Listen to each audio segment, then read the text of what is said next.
Now let me turn to the situation, the humanitarian situation in the Gaza Strip. Tom Fletcher, our Undersecretary General for Humanitarian Affairs, said today in a statement that the sustained intensity of violence means there is nowhere safe for civilians in Gaza. Schools, hospitals, and civilian infrastructure have been reduced to rubble, he said. On the ground, our partners report that yesterday, increased fighting by Israeli forces in North Gaza, particularly in western Beit Hanun, has forced many people, mostly women and children, into displacement. Still, in North Gaza, our humanitarian colleagues tell us that direct gunfire was reported on Kamal Adwan Hospital in Beit Lahia as bombing around the compound continued.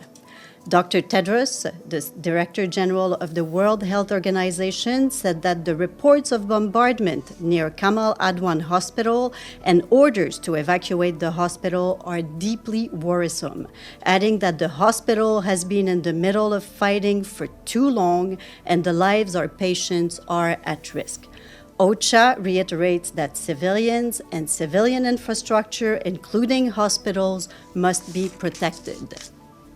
Despite the active fighting and Israeli access restrictions to North Gaza Governorate, OCHA said that 2 UN-led humanitarian missions successfully managed to enter the besieged areas in North Gaza on December 20th. The first mission reached Beit Hanun and delivered food and bottled water to people.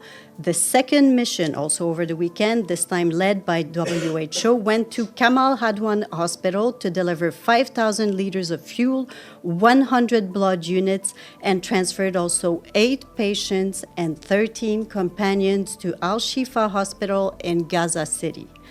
These were the only 2 missions approved out of the 8 missions requested by the UN to access North Gaza between 18 and 22nd of December.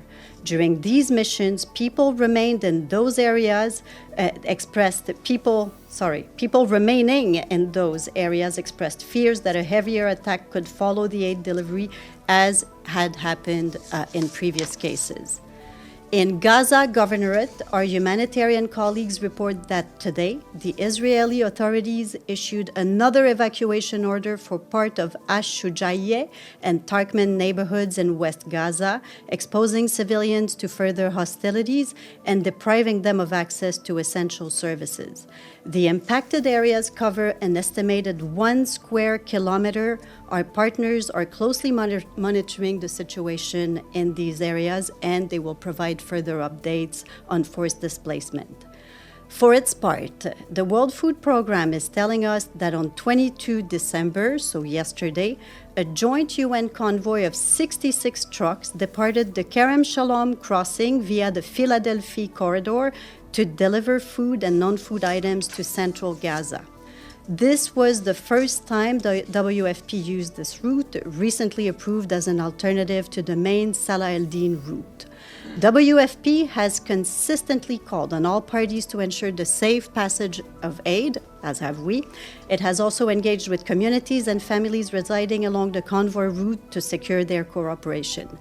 But yesterday, despite assurances from Israeli authorities that safety conditions would be in place, an airstrike occurred nearby. The first 35 trucks of the convoy proceeded to their destination, reaching the warehouse without losses. However, the second half of the convoy was delayed by the IDF.